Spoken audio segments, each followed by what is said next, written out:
Thank you, Madam Speaker. I rise to ask question 164/2015 under my name and addressed to the Honourable Minister for Education. And the question is, can the Minister inform the House as to what would happen to the existing facilities and resources, including human resources, in secondary schools that offer technical and vocational studies, now with the introduction of technical colleges? Thank you, Madam Speaker. Thank you. The Honourable Minister for Education, Heritage and Arts. Mr. Speaker, I join your good self and my colleagues in the House to welcome the students from Missouri High. And on behalf of our government, I want to assure them free education will continue. They can go to the university as well and have a brighter future. Madam Speaker, Honourable, I thought I had explained this question to Honourable Lewere when we met last time when he did the Matingni South Administrative Education, but I will do it again, Madam Speaker. When the Prime Minister announced that the technical colleges would be established, there were 6 things he noted with the existing vocational centres. One was that these little outfits all over attached to schools were not fully equipped. Every school having a small outfit. Number 2, it lacked adequate number of qualified people. It was all over in every district. Number 3, that student numbers were low in every place. They were not getting the proper economies of scale. Number 4, that students were saying that they were not getting an award qualification. They were not graduating, and therefore problem with marketability. Number 5, the students were feeling they were treated like a second class because within the same compound they were studying with high school students. And number 6, older, mature students were finding it difficult to attend to that vocational outfit because there were these young students in the same compound with the high school system. It was then decided that we will establish technical colleges at each district which will pool resources and equipments from these small outfits and will provide award programs at Certificate 2 level. In doing so, these equipments that are all over spread out in the small little outfits will be pooled at the technical college. Those staff will be taken and absorbed in the technical college, and we will provide award program at Certificate 2 level, hands-on, in the various skilled technical areas. For example, carpentry, joinery, pastry, cookery, electrical, mechanical, to name a few. So, Madam Speaker, the human resources, all of those in the vocational colleges which will be closed will be taken up and absorbed in the technical colleges. The equipment will be taken up in the technical colleges. So there will be no issue with respect to human resources, as well as there will be no wastage of these equipment. Madam Speaker, we have got 85 of those vocational centres throughout Fiji. 14 was closed this year with the establishment of 3 technical colleges. The other 71, we will look at them. Wherever there's a technical college established, the vocational outfits around that place will be closed. Those empty classrooms will be utilized to expand the offering of the high school and primary school system. About 3 weeks ago, Madam Speaker, to be proactive, we started to estimate the number of new classrooms will be needed in various districts as a result of rural to urban migration. So now with that number, we are planning how many new classrooms we need to construct from year 1 to 10 in particular, and also the resources, other resource implications. So there will be no other major issue with respect to resource mobilization. Thank you, Madam Speaker. Thank you. The Honourable Balmindra Singh. Thank you, Madam Speaker. Can the Minister explain how this initiative undertaken by Fiji First Government benefit the unemployment youths in the village? Thank you, Madam Speaker. Thank you, Honourable Minister. Madam Speaker, I'll do so, but before that, let me shed some light on the petition. It was totally misplaced to get the petition here. Let me tell you why, Madam Speaker. Because the petition should go to the provincial council who has given an approval to say, look, you withdraw your approval. There's no... They should have gone there, go back. The problem is closer to home. Madam Speaker, the problem is closer to home. It's not here. It's not Parliament which is approving the conversion of the high school.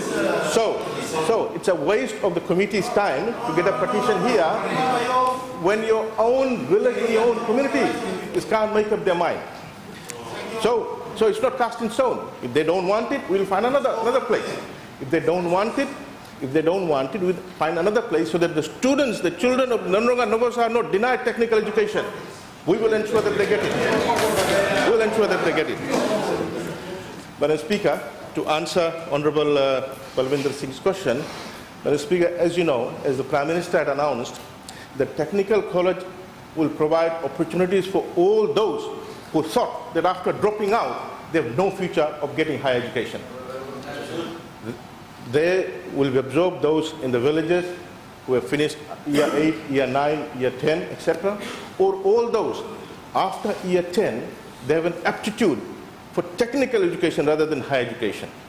So they will come and get enrolled in the technical colleges, totally funded by the government. Madam Speaker, in addition to the award program, there are some who would want to come for 2 weeks, 3 weeks to undertake short courses. For example, as we speak, at the Technical College in Nanduna Lambasa, the students doing tile laying short course. The students doing bricklaying short course, Nanduna Lambasa. Similarly, all the technical colleges will provide short courses to all those children hanging out in the villages, etc., who can't get a job because they don't have any particular skill. We will. The Bainimarama government will skill them and let them out in the market to get a livelihood. Thank you. Naga. Thank you. Thank you. I give the floor to the Honourable Joseph Andolaki Berata. Thank you, Madam Speaker. I thank the Minister for his answer to the question.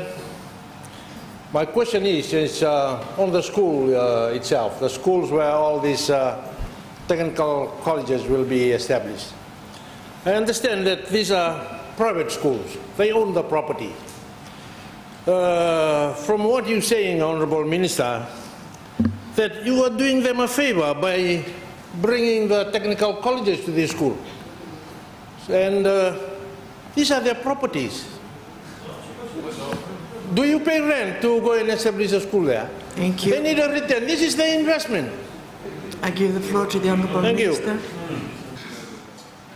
Madam Speaker, what we are going around saying, as I said yesterday, and unfortunately my honourable colleague was absent yesterday, that we are looking at schools where the original intention is no longer being saved. For example,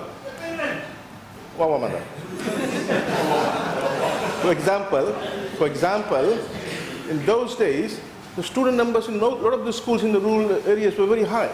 Now, the student numbers have gone down, and there's another school outside in the adjacent area. So we're looking at those schools where we could take them up, and the other school can get the numbers up. Now, Madam Speaker, unfortunately, the member is not aware of that those schools that we are taking up for technical college, they're given a goodwill rent, a monthly goodwill rent. So they are not, they're given to do whatever the other activity that you want to.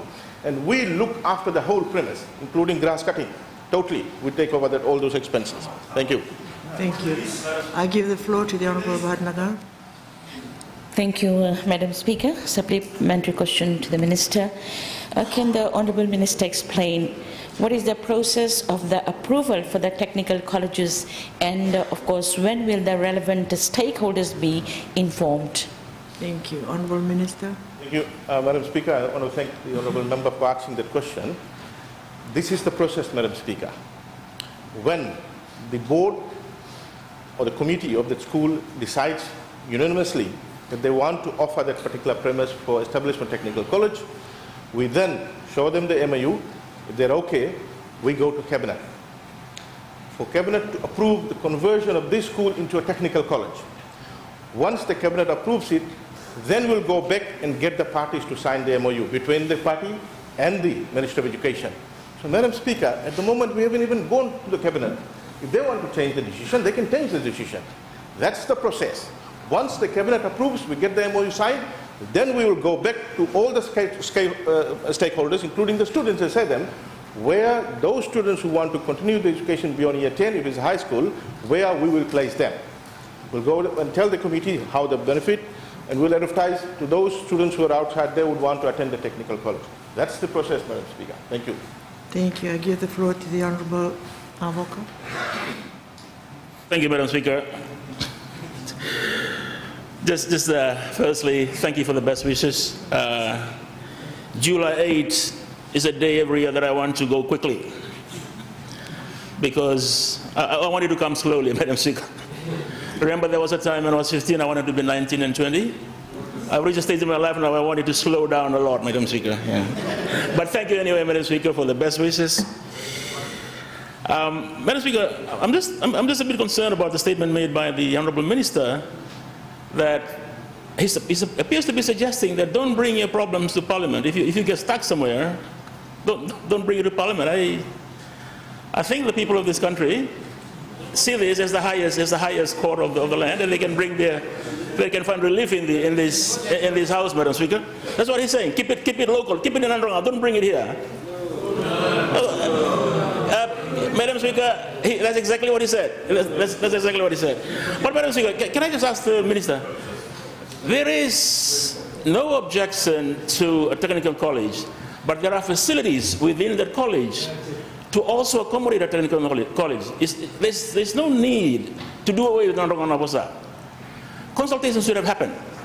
It's heavy-handed to go straight to the Provincial Council, and it's a top-down approach, and people are bewildered that it's been done for them. No consultation at all. That's why they came to us. They came to Sadalpa asking for respite. Question: Can you approach this differently, with the idea that you accommodate the current school within the scope of the technical college that you want to start in Andorra Nabosa? Thank you, Honourable Minister. Madam Speaker, that won't happen. First, let me clarify. So what I said was that the problem is there. If they don't want to give the technical college, the honourable member should go and tell them that this premises is not available, and just tell us. Or the honourable member should have come to me to seek clarification. There's no need to come with a petition here and waste the committee's time. The problem can be resolved there. We can, Madam Speaker, we can resolve the problem at tea time. That's not an issue. Now the substantive question that the honourable member posed is that we have it, on the same premise. That is what we want to avoid: a small outfit where the students think that, look, this is students with nicely dressed uniform going to the high school, and they're being treated as a second class. No. This is a campus on its own. It's going to be a campus on its own, with their own campus life of the students. So it won't be a backyard outfit. No, that won't be. It's a technical college campus. Thank you. Thank you.